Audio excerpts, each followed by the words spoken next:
Thank you, Mr. Chairman. Welcome back, Secretary Rubio. Thank you for being here. I certainly agree with the chairman in terms of his comments relative to Nicolas Maduro. He was bad for Venezuela, he was bad for the region, and he was bad for the United States.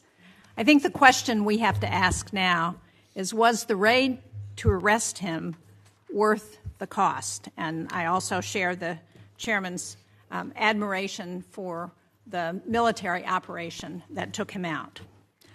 But the U.S. naval blockade around Venezuela and the raid have already cost American taxpayers hundreds of millions of dollars. Outside estimates are as high as $1 billion. And yet the Maduro regime is essentially still in power. All the same people are running the country. Maduro's vice president, now the interim president, has taken no steps to diminish Iran, China, or Russia's considerable influence in Venezuela. One of the reasons that has been given for the mission. Her cooperation appears tactical and temporary and not a real shift in Venezuela's alignment. In the process, we've traded one dictator for another. So it's no wonder that so many of my constituents are asking, why is the president spending so much time focused on Venezuela instead of the cost of living and their kitchen table economic concerns? Unfortunately, I think this has been a pattern across the administration, losing sight of what actually advances America's interests and delivers results for the American people. Take the elimination of personnel and departments that were critical to our national security, for example. These are cost-effective tools like Voice of America that help us advance America's interests globally. And Mr. Secretary, as you remember, you strongly supported most of these programs when you were on this side of the dais. The administration says those cuts were about saving money, but the total federal spending last year went up by 4%, not down. We spent more, not less. As a result, our adversaries like China are expanding their influence. And there is broad bipartisan agreement in Congress that China is the central strategic challenge of our time. The president himself has said that as well. But we're cutting foreign aid and diplomacy tools. We're leaving embassies without leadership. We're shutting down counter-disinformation programs. We are driving talent away from the United States while Beijing is actively recruiting it. And I would just like to point out, this is a picture of the globe. These are countries where China has ambassadors in those countries. All of the red, those are China. And places where their diplomats are on the ground, except, of course, for China, which is in blue, and they don't need to put diplomats there. This map, this is where we have diplomats. You can see the red is where we're filled, and look at all of the white, where we do not have ambassadors on the ground.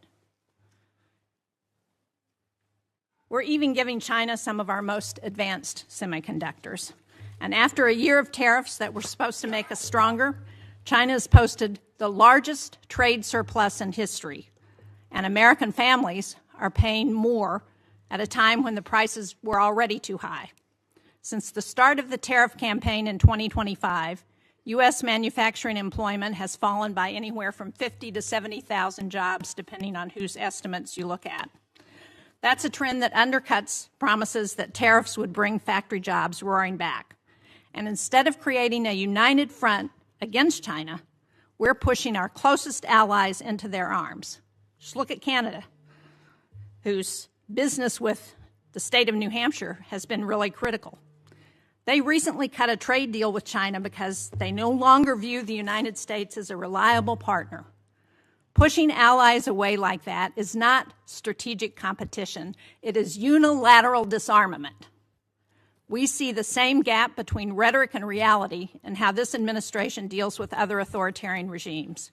At a time when Iran is violently cracking down on protests, the U.S. is coming to agreements to deport Iranians in this country back to Iran, people who will face persecution and interrogation by Iranian security forces. And yet President Trump told the Iranian people that help was on the way. But the United States has largely stood on the sidelines as the situation has deteriorated. Americans are right in thinking that the Trump administration is tougher on our allies than on most of our adversaries. I just returned from Denmark. where I met with Danish and Greenlandic leaders. Senator Coons was also on that trip. He led it. What I heard directly is that President Trump's threats to take Greenland have shaken public confidence in the United States to the core. And this from an ally who first recognized the new United States of America in 1792, has fought on our side in both world wars and in Afghanistan. And I heard from one Danish-American woman whose son holds both citizenships and is approaching conscription age, that she's worried that her son might one day be forced to choose between the two countries that he loves. That kind of fear would have been unthinkable 2 years ago, or 10 years ago, or 50 years ago. There is no strategic objective in Greenland that cannot be achieved through cooperation. The only thing these threats have accomplished is weakening trust in the United States. That trust is the foundation of our alliances. And at a moment when Russia is waging the largest land war in Europe since World War II, we should be strengthening allied unities. Instead, we're undermining it. European allies are worried about open conflict with the United States. Canadian trading partners are turning toward China instead of the U.S., and the constant threat of new tariffs raising prices and making it impossible for businesses to invest is ever present. So, from Venezuela to Europe, the United States is spending more, risking more, and achieving less. That does not project strength.